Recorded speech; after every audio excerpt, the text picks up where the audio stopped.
ओम श्री हरि श्री परमात्मने नमः। साथियों, आपका एक बार फिर से सारस्वत ग्रंथ दर्शन चैनल में स्वागत है। आइए आज हम सभी भक्तजन भगवान विष्णु का ध्यान करते हुए मोहिनी एकादशी व्रत कथा का श्रवण करते हैं। प्राचीन समय में सरस्वती नदी के किनारे भद्रावती नाम का एक नगर बसा हुआ था। उस नगर में द्युतमान नामक राजा राज्य करता था तथा उस नगर में एक धन धान्य से संपूर्ण वैश्य भी रहता था जिसका नाम धनपाल था। वह बड़ा ही धर्मात्मा व भगवान विष्णु का परम भक्त था।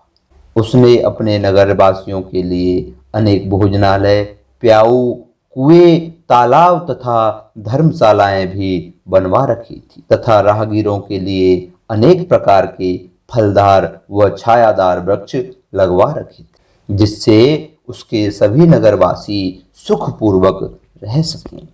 उस वैश्य के 5 पुत्र थे जिनमें से उसका बड़ा पुत्र बड़ा ही पापी और दुष्ट था।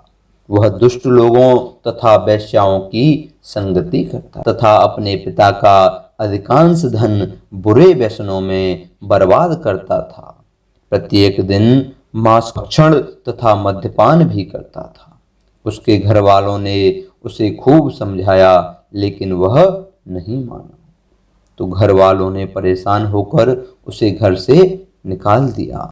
घर से निकलने के बाद वह अपने हिस्से का धन लेकर बुरे व्यसनों में खर्च करने लगा। जब उसका सारा धन नष्ट हो गया तथा सब ने उसका साथ छोड़ दिया तो वह अपना गुजारा करने के लिए चोरी करने लगा। चोरी करते करते काफी समय बीत गया तो एक दिन उसे सिपाहियों ने पकड़ लिया और राजा ने उसे कारागार में डाल दिया। कुछ दिन बाद उसे कारागार से निकालकर नगर से बाहर भेज दिया। नगर से निकाले जाने के बाद वह जंगल में रहने लगा और वहां भी जानवरों को मारकर खाने लगा।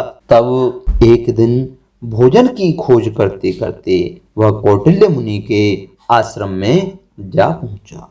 सुबह का समय था। कौटिल्य मुनि स्नान करके आ रहे थे, तभी उनके भीगे वस्त्रों से जल के कुछ छींटे उस अधर्मी पापी के शरीर पर पड़े तो उसको कुछ सद्बुद्धि प्राप्त हुई।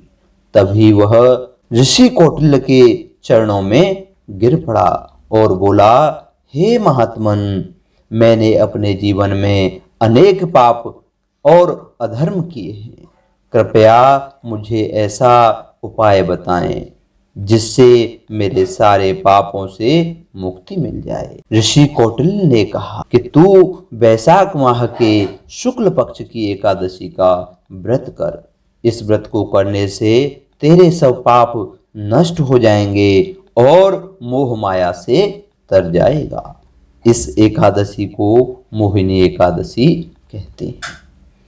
ऋषि कौटिल्य द्वारा बताई विधि से व्रत करने के बाद उसके सभी पाप नष्ट हो गए और उस पर भगवान विष्णु की ऐसी कृपा हुई कि वह अंत समय में गरुड़ पर सवार होकर विष्णु लोक को गया। बोलो श्री विष्णु भगवान की जय। ओम श्री हरि श्री परमात्मने नमः।